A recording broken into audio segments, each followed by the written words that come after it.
Hello everyone, we are going to have an introductory understanding of our GS paper 4, Ethics, Integrity and Aptitude. To understand this paper, first we need to understand the individual terms that's there in the syllabus, the way the paper has been titled. It has three terms: ethics, integrity and aptitude.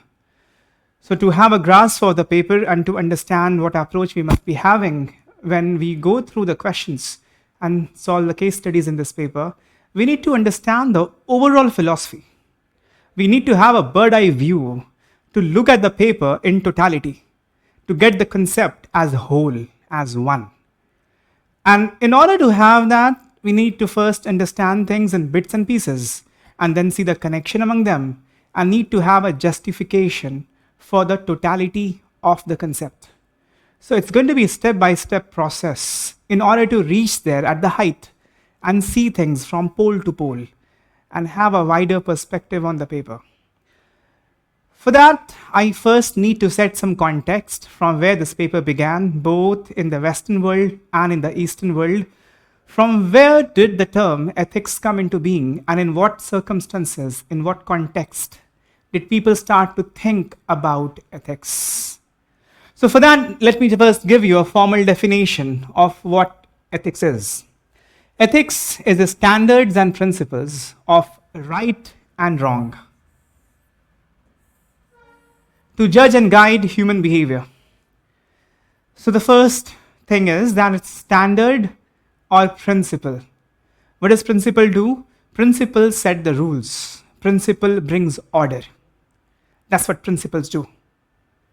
So this subject ethics is to bring order in society, is to bring order in the world, because they are standards and principles of right and wrong that need to be universally followed by us. But whether we follow it or not, and if at all there could be a standard that can govern human behavior, we'll come to it. We'll come to it gradually.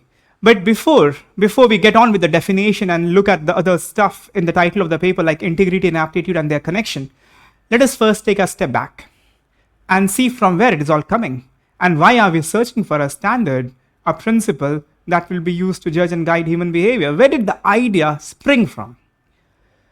And in order to understand that, and you will never have to lose sight from where we are beginning this course, because the rest of the course will grow under the shadow of the starting point. And the starting point is 4th century BC. That's where in both the Western world and in the Eastern world, the subject of ethics began. But the known human history that we have in writing dates back to 6th century BC, in again both the Western and the Eastern world. So for 200 years, the natural science was growing. And the world was not particularly interested in the laws that should govern human behavior, but the world was interested in the laws that govern the nature. For example, if we talk about the Western world, if we talk about the Greek society from where the philosophy began in the Western world, so the ancient philosophy of the Western world is basically the Greek philosophy, so that's where we began. And in the Greek society, they had very rich knowledge of natural science. To cite some instance and to give you a view that they were quite advanced for their time, the Greeks from the rest compared to the rest of the Europe, they were quite advanced because they had the right understanding of lunar eclipse and solar eclipse. Pythagoras already has propounded a theory that Earth is supposedly spherical. And there is harmony among the celestial bodies.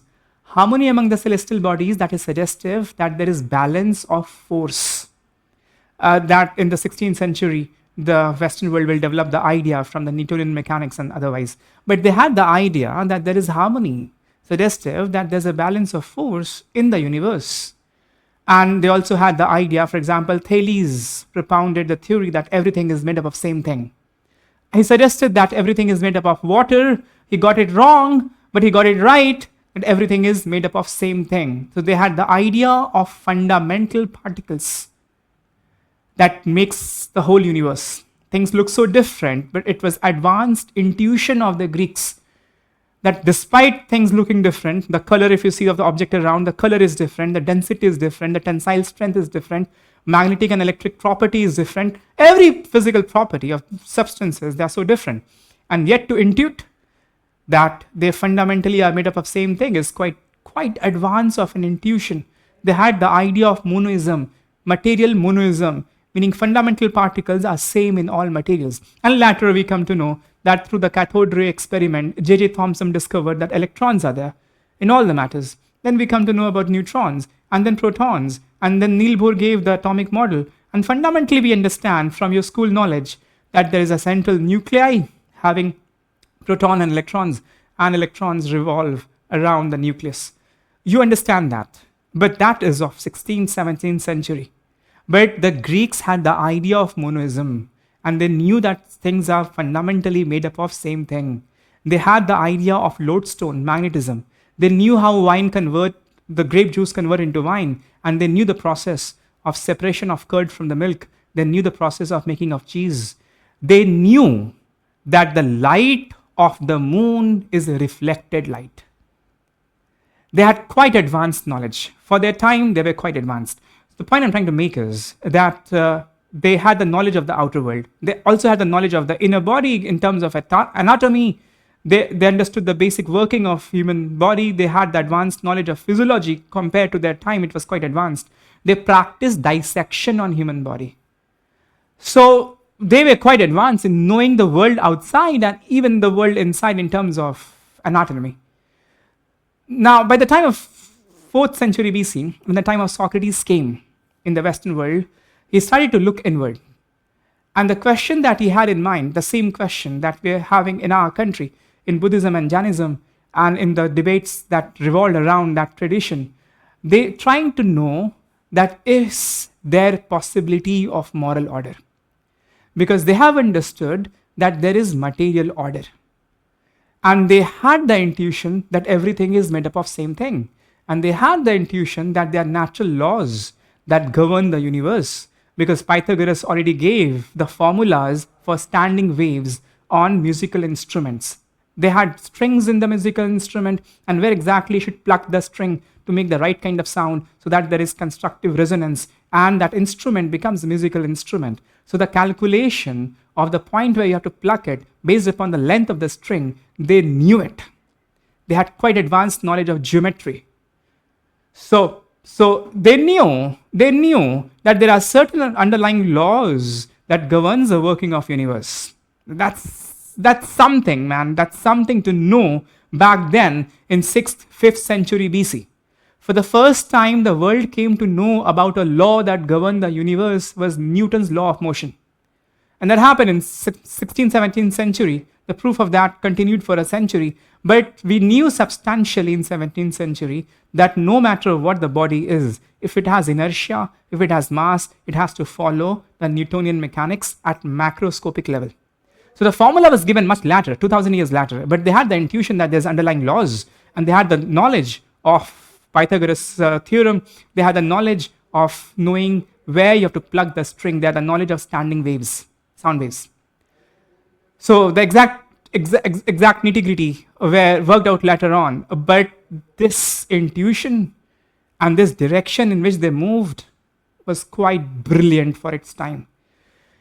Now from here, the subject of ethics will originate having motivation from science. So we can say that science precedes ethics by 200 years. And they had these knowledge from around 6th century BC. But around 4th century BC, in the Western world, Socrates will start this. And the central question for Socrates is that if there are material order outside, is there a possibility of moral order inside? Now, that's the point from where we're having entry into this course. And that's the point we'll always keep throughout the course. We'll have a comparative study and we'll keep having a parallel between science and ethics throughout the course. This is where it begins from, and throughout it will remain the same, and this is where it will also end when we reach to the last topic. So now you understand why you're looking for standards and principles, because standards and principles are there in the universe. And some of them we knew about, Like in geometry we knew about, arithmetic we knew about, Latin algebra we knew about, in standing waves we knew about. And anywhere in the world, you try turning the milk into curd, turning the milk into cheese. We understood that there has to be some laws in biochemistry, in anatomy, in astronomy, in geometry. There has to be laws. So if that's from where we are getting it. That's from where we are getting at the principles and standards that we are looking for. This is the standard of science, because science establishes the principles and standards. So the definition, now you come back. Ethics is a standards and principle. Now this has to run in parallel with science. Throughout the course, it has to run with parallel to science. Because this is the nature of science, to establish principles. And when principles are established, then order is achieved. For example, you understand that every planet revolves around the sun. And as long as we have known them, they have been revolving around the sun without changing their position from an inch. Earth has not deviated from its orbit. It is an absolute disciplined state. Because it follows the principle, it doesn't deviate from the principle. So if a system is following principles or rules, that sets order. And that's what brings material order. The principle of gravitation or quantum mechanic principles or electrochemical principles or electrostatic principles. It's the principles that are abide by the objects that brings order.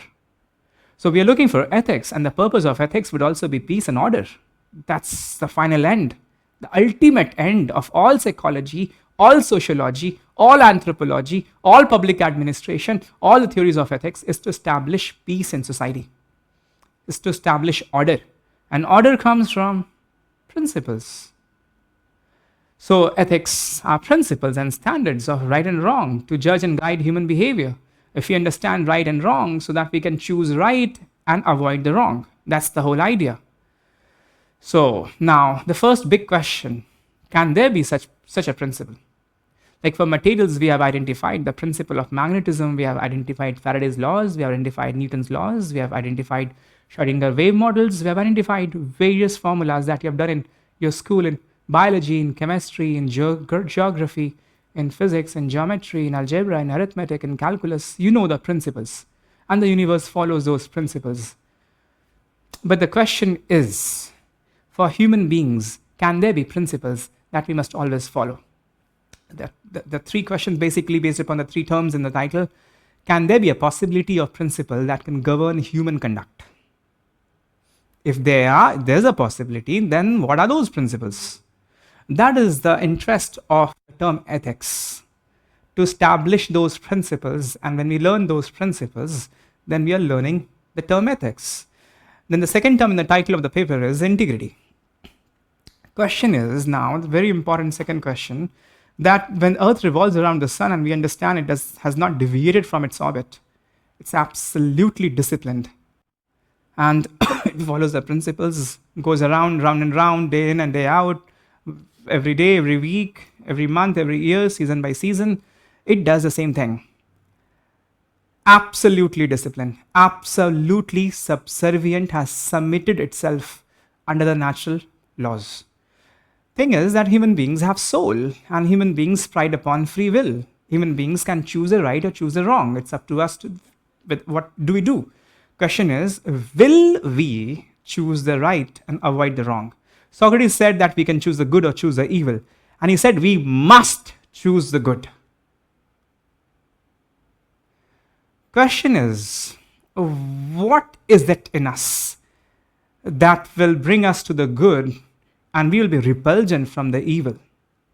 Once we have understood clearly, we got the knowledge, we have got the standards, we got the principles, we got the rule book, we got ethics.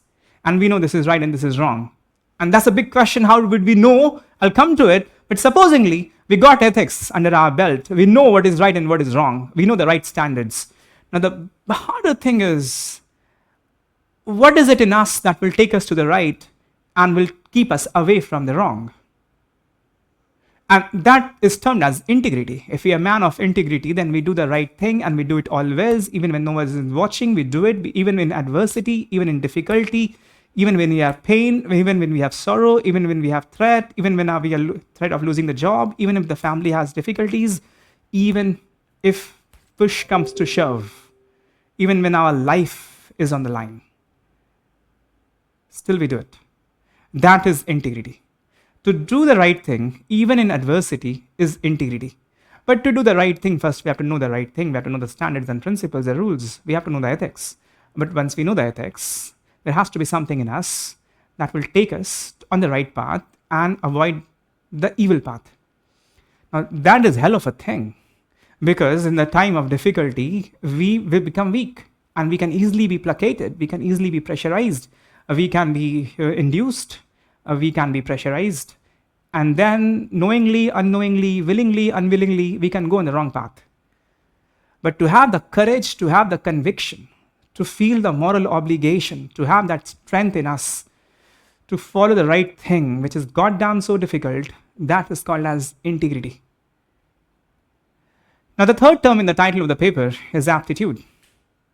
We are not done with ethics and integrity yet. I'm just giving a snapshot. We'll pick on them once again. But the third term in the title of the paper is aptitude. Aptitude is to make the right decision. It's to have the skill and ability in something is called as aptitude. Aptitude can be mental as well. If you do the calculations pretty fast, like Shakuntala Devi, many others who clear cat in a jiffy, if you can do the calculations, arithmetics and algebras pretty fast, you have good mental aptitude. If you can swim very fast, if you are very tall, you can play basketball very well. If you have good eye and hand coordination, the shots in cricket, the timing is very well. You have good physical aptitude. But right here, we are not looking for mental aptitude or physical aptitude. We are looking for moral aptitude. Aptitude in general are skills and abilities that help you perform a task better. But task here is to practice ethics. That's the task.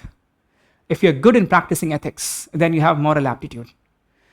Now, where does it fit in? It fits in when you are choosing the right and wrong. First, your understanding of right and wrong, clarity of ethics, and then the strength and the courage, the conviction, the obligation that you feel, the responsibility that you take, the habit that you inculcate to go to the right and avoid the wrong. Obviously, you understand it's not easy. And many times you will not get to know what is right and what is wrong. You had dilemmas. Arjuna had a dilemma, classical dilemma in Mahabharata, on the eve of the war.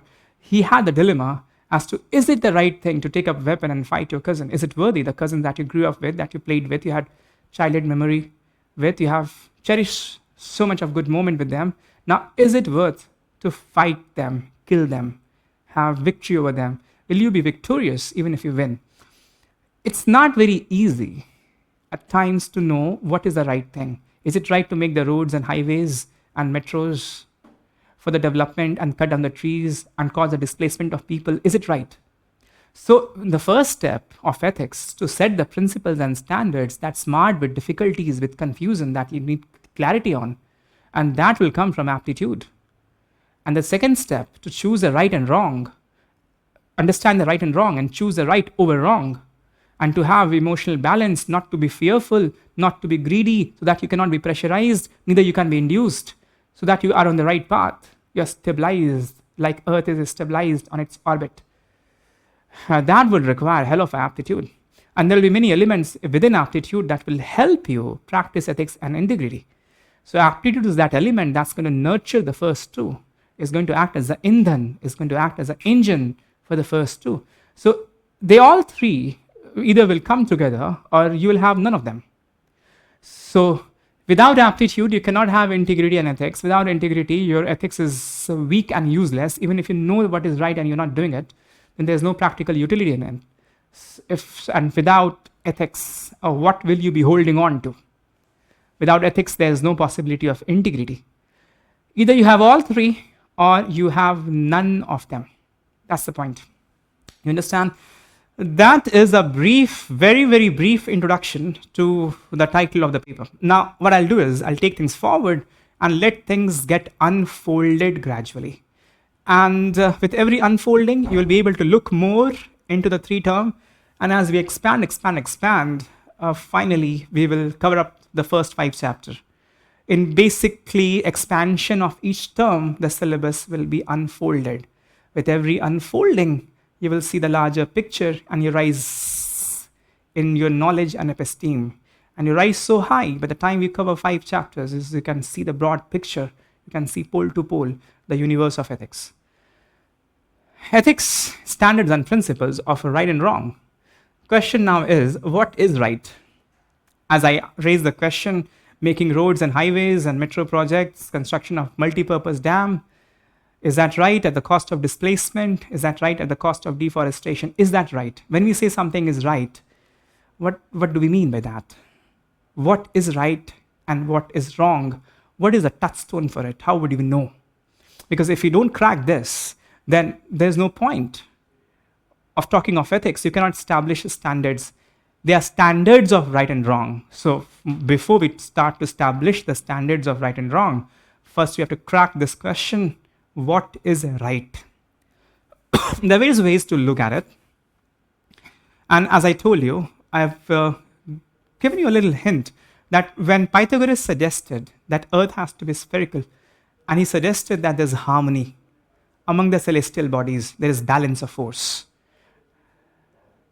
The answer is hidden there. And as I told you, that ethics will run in parallel with science. Whenever we are stuck in ethics, we see how the nature behaves.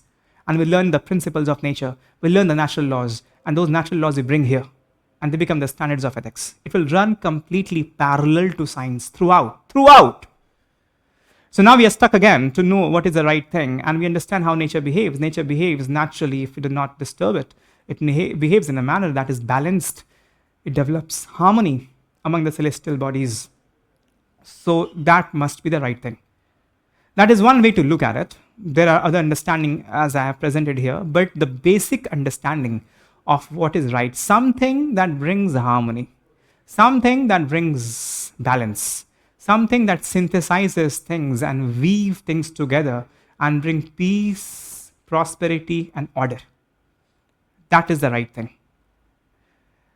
Now, the question would be again, what exactly it is that brings peace? What exactly it is that help you synthesize and bring order? To help synthesize and bring order and bring peace, bring balance, is to manage the rights, is to give people their due, is to talk about the idea of justice. So a just society is the society that is peaceful, is a society that has order. So to bring harmony, you have to satisfy the needs of people. You have to protect their rights. You have to give them justice. People have to fulfill their duty. And that's how you do it.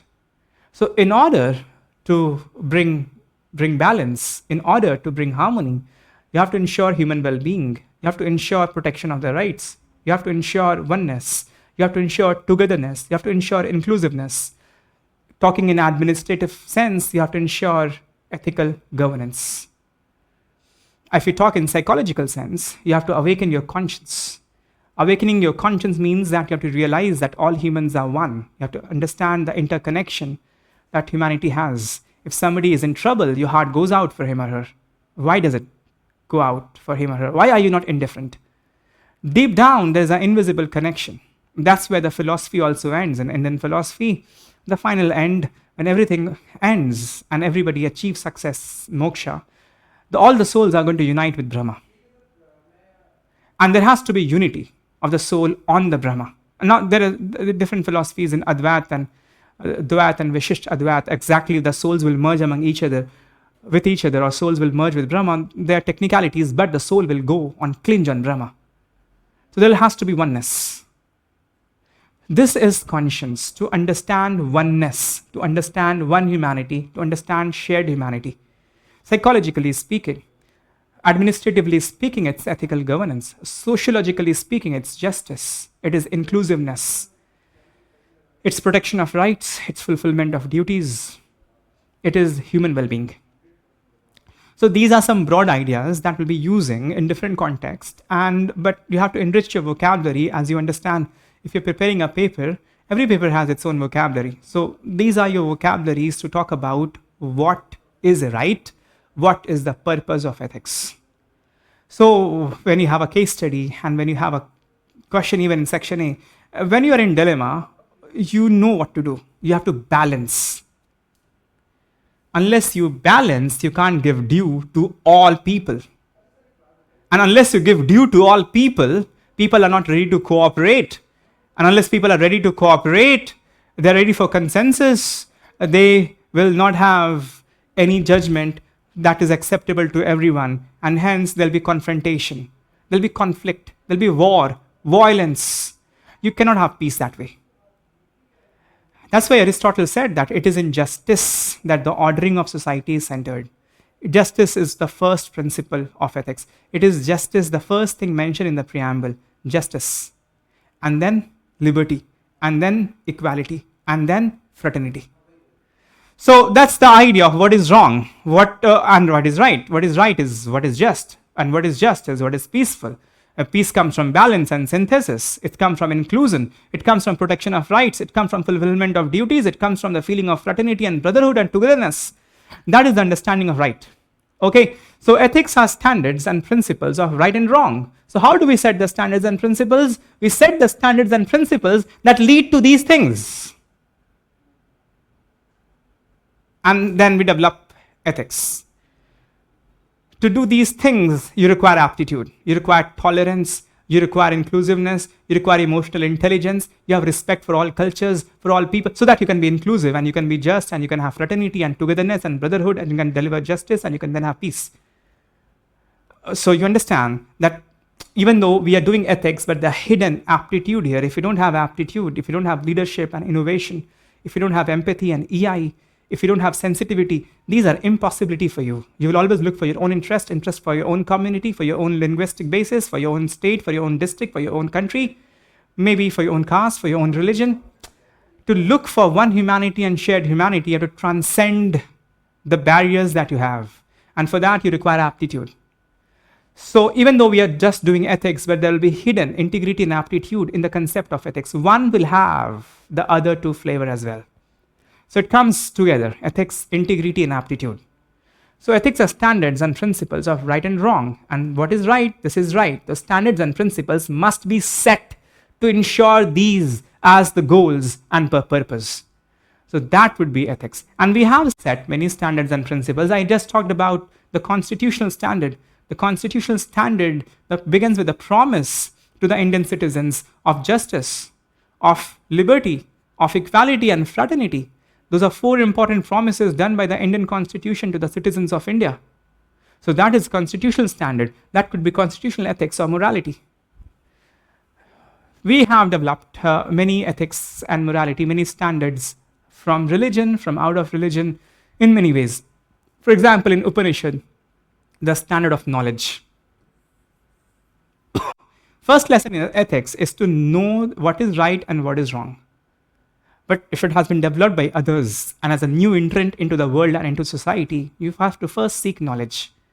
Rudimentary knowledge you must have before you yourself become leader and a thinker and a preacher and an administrator and a reformer. You must first have rudimentary knowledge. So self-knowledge, knowledge as the basis of ethics, that is one principle in both Eastern world and the Western world. One very important principle. So that comes from Upanishad, that the idea of Bhagavad Gita, Nishkama Karma. Karm karo, phal ki chinta mat karo. Nishkama Karma, selfless action. Losing yourself into the service of others. Being completely dedicated for the cause of others without expectation of any form of return. It's not that you won't get the return, you will get the return in the most profound way. As you see the leaders who have done service, they become renowned leaders, they become the holder of power position like Mahatma Gandhi, Jyotiba Phule, Dr. Ambedkar, Sardar Vallabhbhai Patel. They have given themselves in the service. But it's not that you won't get anything in return. The thing is that you should not seek it. The moral universe will ensure that you get the return, but you should not be actively seeking it. That's the point of Nishkama Karma.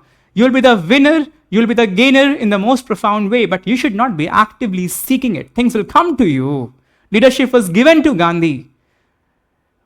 The Congress came to Gandhi and said that, oh Gandhi, you lead us. And Gandhi led, and for the first time we had the first mass movement, the non-cooperation movement that India tasted. The previous one, the Swadeshi, and the boycott movement was mostly urban-centric. So Gandhi was selfless in his action. It doesn't mean he didn't have anything. He had the most important position in the Congress. He could decide the timing of the mass movement. He could decide the methodology. He could decide when it will be called off. That is power.